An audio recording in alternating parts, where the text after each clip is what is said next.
नमस्कार दोस्तों, अनुष्ठान क्लास में आप सभी का बहुत बहुत स्वागत है। सुपर टेट के इस हिंदी सीरीज में आज हम 7वें दिन की बात करेंगे, जिसमें हम विलोम शब्द, पर्यायवाची शब्द, वाक्यांश के लिए एक शब्द और तद्भव और तत्सम के बारे में अच्छे से पढ़ेंगे। ठीक है, आइए हम स्टार्ट करते हैं। पहला विलोम शब्द है दूषित। दूषित का विलोम शब्द है सिद्ध। ठीक है। दंड। दंड का विलोम शब्द पूछा जाए तो दंड का विलोम शब्द क्या है? पुरस्कार। ठीक है। दूर का विलोम शब्द क्या है? पास। दिव्य का विलोम शब्द होता है लौकिक। दृढ़ का विलोम शब्द होता है दोलायमान। दूरदर्शिता का विलोम शब्द होता है अदूरदर्शिता। द्वैत का विलोम शब्द होता है द्वैत। द्रुत का विलोम शब्द होता है मंथर। आगे की ओर चलें। आगे हम देखेंगे दरिद्र। दरिद्र अगर शब्द आ जाए, उसका विलोम शब्द पूछे तो क्या होगा? संपन्न। दास का विलोम शब्द होगा स्वामी। द्रव का विलोम शब्द होगा ठोस। दुर्दिन का विलोम शब्द होगा सुदिन। दुर्योग का विलोम शब्द होगा सुयोग। दुर्भाग्य का विलोम शब्द होगा सौभाग्य। और दृश्य का विलोम शब्द होगा अदृश्य। ठीक है। दोष मोचन का विलोम शब्द होगा अभिशप्ति। आगे की ओर चलें और देखें और शब्दों के बारे में। तो देवर। देवर शब्द का विलोम होता है जेठ। दमित शब्द का विलोम होता है उत्तेजित। दुखांत शब्द का विलोम होता है सुखांत। और दैत्य शब्द का विलोम होता है देव। इस प्रकार से हमने 20 विलोम शब्दों के बारे में अच्छे से अध्ययन कर लिया है। अब आगे चलें। आगे हम देखेंगे वाक्यांश के लिए एक शब्द, जिसमें हम पढ़ेंगे कि जिसकी धर्म में निष्ठा हो उसे क्या कहा जाता है? धर्मनिष्ठ कहा जाता है। किसी के पास रखी हुई दूसरे की वस्तु क्या कहलाती है? धरोहर कहलाती है। धरोहर या धाती कहलाती है। मछली पकड़कर आजीविका चलाने वाला व्यक्ति क्या कहलाता है? धीवर कहलाता है। जो धीरज रखता हो उसे धीर पुरुष कहते हैं। धुरी को धारण करने वाला अर्थात आधारभूत कार्यों में प्रवीण जो व्यक्ति होता है उसे हम क्या कहते हैं? धुरंधर कहते हैं। इस प्रकार से आप वाक्यांश के एक शब्दों में और शब्दों के बारे में आइए हम अध्ययन करें और देखें आगे क्या शब्द हैं। तो आगे देखेंगे हम, जो कुछ जानने की इच्छा रखता हो उसे जिज्ञासु कहते हैं। जो बात लोगों से सुनी गई हो उसे किंवदंती कहते हैं। सबके समान अधिकार रखने वाला क्या कहलाता है? समाजवाद कहलाता है। ठीक है। रजोगुण वाला व्यक्ति क्या कहलाता है? राजसिक कहलाता है। जिस पर अनुग्रह किया गया हो उसे अनुग्रहित कहते हैं। जिसकी आशा न की गई हो वो क्या कहलाता है वाक्यांश में? वो वाक्यांश के एक शब्द में अप्रत्याशित कहा जाता है। जिसमें धैर्य ना हो उसे हम क्या कहते हैं? अधीर कहते हैं। जो पहले कभी नहीं हुआ है उसे हम क्या कहेंगे? अभूतपूर्व कहेंगे। ठीक है। आगे हम वाक्यांश के अन्य शब्दों के बारे में देखें तो समय की दृष्टि से जो अनुकूल होता है उसे समयानुकूल कहते हैं। जिसकी सुंदर ग्रीवा होती है उसे सुग्रीव कहा जाता है। किसी रस का उपभोग करना रसास्वादन कहलाता है। वर्णन से परे हम क्या कहते हैं? वर्णनातीत। अत्यधिक वर्षों वाला वर्षा होना अतिवृष्टि कहलाता है। और किसी कार्य के लिए सहमति देना क्या कहलाता है? अनुमति। और एक दूसरे पर आश्रित होना क्या कहलाता है?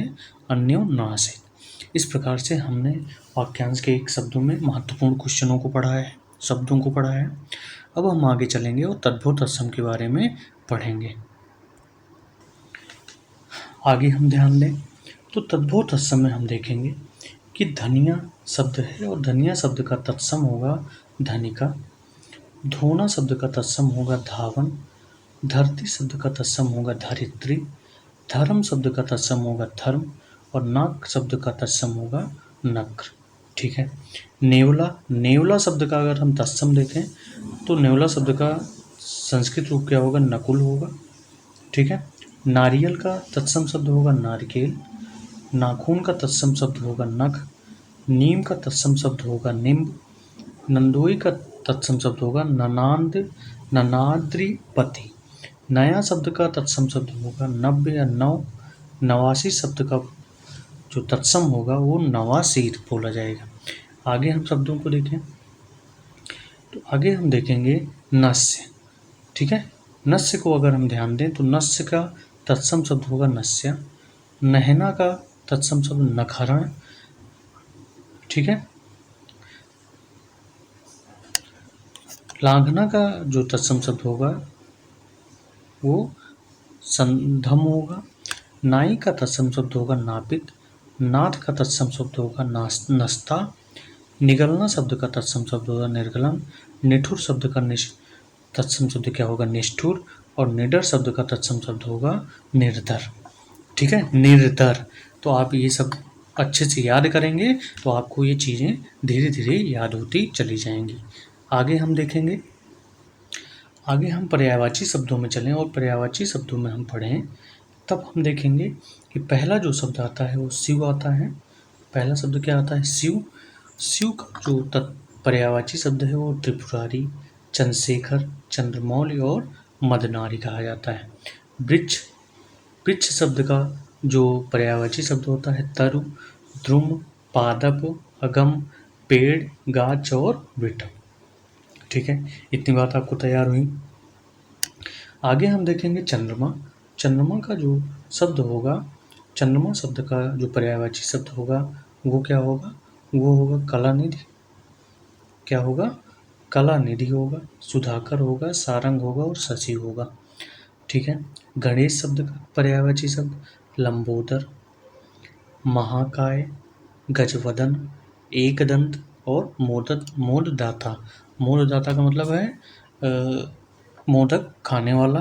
ठीक है, एक दंत का मतलब है गणेश जी का केवल एक ही दांत है। जंगल, जंगल का पर्यायवाची है अरण्य, अटवी, कानन, विपिन, कांतार। स्त्री की पर्यायवाची है वामा। ठीक है, अबला, महिला और नारी। अग्नि, अग्नि शब्द की पर्यायवाची क्या है, आइए हम ध्यान देते हैं। अग्नि शब्द का पर्यायवाची वाहनी, जातवेद, सिखी, आग, अनल। पृथ्वी शब्द की पर्यायवाची क्या है, मेदिनी, अचला, अवीन, धरा और भू। ठीक है, इस प्रकार से आप शब्द आप ध्यान देंगे। देवता, देवता शब्द की पर्यायवाची क्या है, देव, सुर, अमर, अजर, विविध और त्रिदश। मेघ शब्द का पर्यायवाची शब्द क्या है, वारिद, अम्बुद, बलाहक और घन। इस प्रकार से आज वोकैब के 7वें दिन हमने बहुत सारे वोकैब को याद कर लिया है और धीरे धीरे आप जब रिवाइज करते रहेंगे तो आपको ये चीज़ें क्या रहेंगी, बार बार चीज़ें याद रहेंगी। इसी के साथ इस लेक्चर को यहीं पर हम क्या करते हैं, विराम देते हैं। आगे लेक्चर में हम फिर से अगले लेक्चर में हम वोकैब 8 के बारे में पढ़ेंगे।